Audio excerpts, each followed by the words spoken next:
Going to China or Hong Kong? The questions you should ask before you fly. Commentary. On August 18, I met my friend at Pearson International Airport in Toronto, Canada. He is a Christian missionary. Early last year, he was detained in mainland China while doing missionary work. I was one of the directors of the faith-based non-governmental organization he was connected with, which had its regional headquarters in Hong Kong. For now, I will keep the province and other identifying details confidential. He was detained for about a week. He was not a spy. He was not carrying advanced technology. He was not a wealthy businessman with millions of dollars invested in China. He was simply a Christian missionary who believed he was there to spread God's love to a country of more than 1 billion people. According to his account, he was stripped of his clothes and kept under bright lights 24 hours a day. At one point, he was placed on a tiger bench, a form of restraint that forces the body into a rigid position for a prolonged period. He was already in his 50s, and he genuinely thought, "I may never get out of China." Eventually, the authorities allowed him to leave, but only after he signed a confession stating that he could not reappear in China for at least 5 years. In his circumstances, this was the best-case scenario. The risk is not always determined by what you think you are doing. It can also depend on how the authorities interpret your actions. China, know your risk category. For ordinary commercial travelers, China remains an important and potentially rewarding market. But the risk profile changes considerably depending on what you do. The most sensitive categories include technology and strategic information, rare earths and critical minerals, cybersecurity and data, political activity, religion, and national security.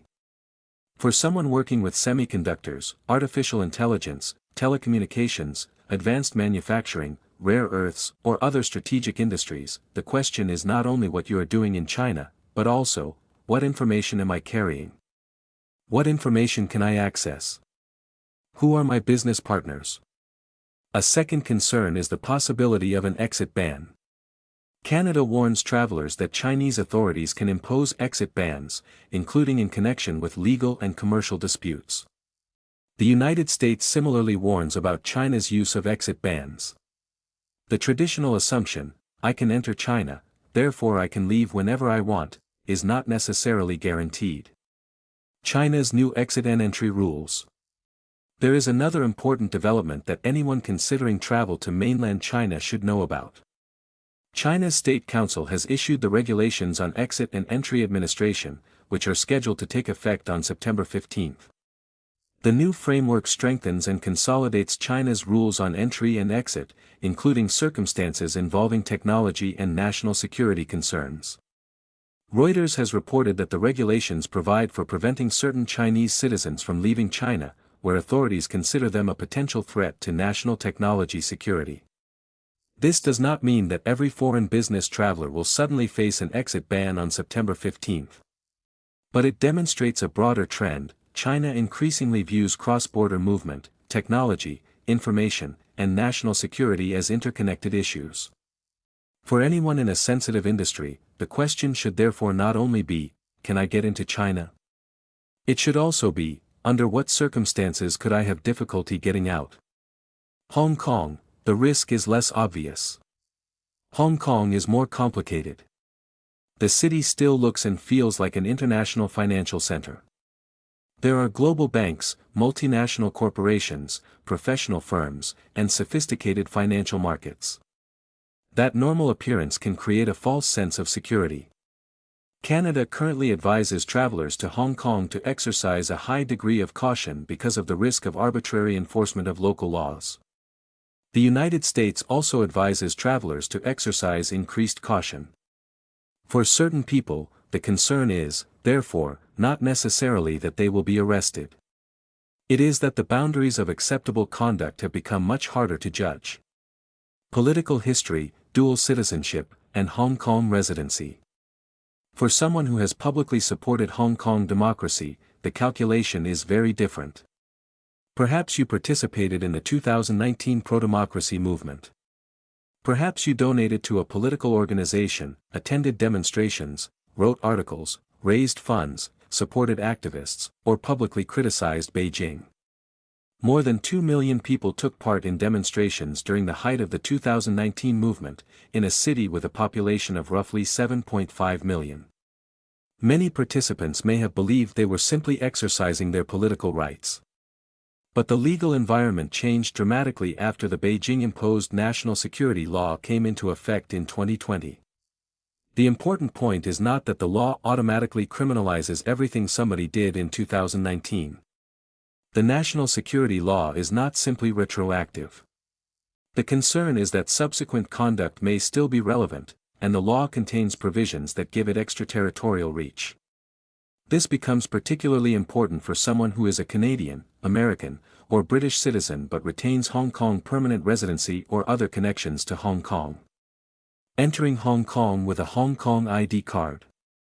There is another issue that people with foreign citizenship and Hong Kong status should understand. Someone may hold a Canadian or American passport while also retaining a Hong Kong permanent identity card. From the individual's perspective, it may seem perfectly natural to enter Hong Kong using the Hong Kong ID card they have used for decades. But from the perspective of Hong Kong and Beijing, nationality can be viewed differently. If authorities consider you a Chinese national, your foreign passport may not provide the diplomatic protection you expect. Therefore, anyone with dual citizenship, Hong Kong residency, and a politically sensitive background should obtain professional legal advice before traveling. The key point is simple: do not assume that a Canadian, American, or British passport automatically protects you from the jurisdiction of Hong Kong or China. What about criticizing the Chinese regime? One of the most misunderstood questions is whether Beijing has simply made criticism of the state illegal. The answer is more complicated.